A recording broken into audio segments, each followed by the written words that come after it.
Good morning everyone! So we're going to talk part 2 of our wall panels.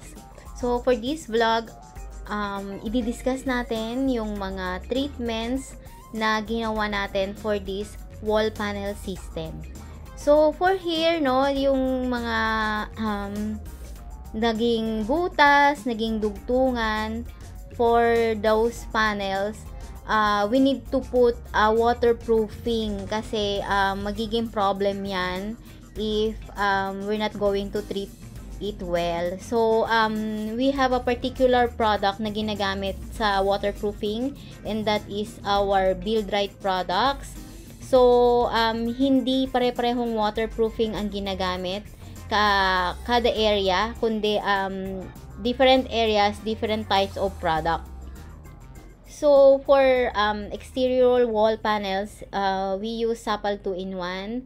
Makikita nyo kasi dito sa ating mga wall panels ay meron tayong dugtungan and merong mga naging butas dahil dun sa paglagay nila nung mga brace. So we have to treat this or else magiging problem to in the long run. Papasukan to ng tubig. So we have a particular product. We are using Build Right. Anyway, available ang mga Build Right products sa amin pong Arquisa Trading and Importation Corporation. So for this exterior wall panels, ginamit namin dito is yung Sapal 2-in-1. I just want to highlight this particular area dito sa window sill, no. We put this little sokalo para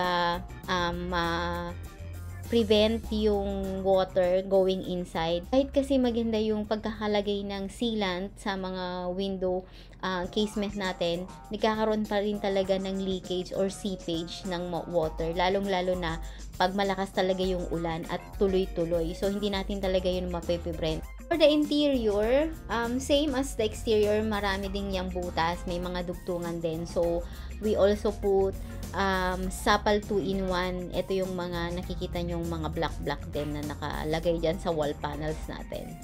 Also, we also use Sapal 2-in-1 sa lahat-lahat ng dugtungan or yung tinatawag nating kili-kili. So, kita nyo here sa picture na ito yung mga gilid-gilid. For this one, sa toilet and bath, we use different kind of waterproofing. So, yung number 1, kung makikita nyo yung arrow, the number 1, we still use Sapal 2-in-1. For number 2, lalo na yung number 3, we use leak plug. So, sa number 4, we use Handy Fix.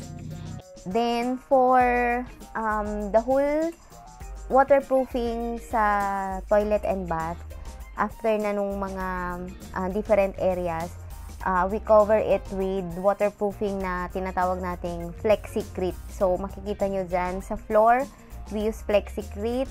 And then, dyan sa my shower area, we use Flexicrit. Also, after all the treatment sa waterproofing, of course, the preparation sa wall panels before painting is, syempre, maglalagay ka na ng skim coat. For this project, we use TOEFL 801 of Build Right pa rin. So, yan, gusto siya ng mga workers natin kasi madali siyang gamitin as the skim coat.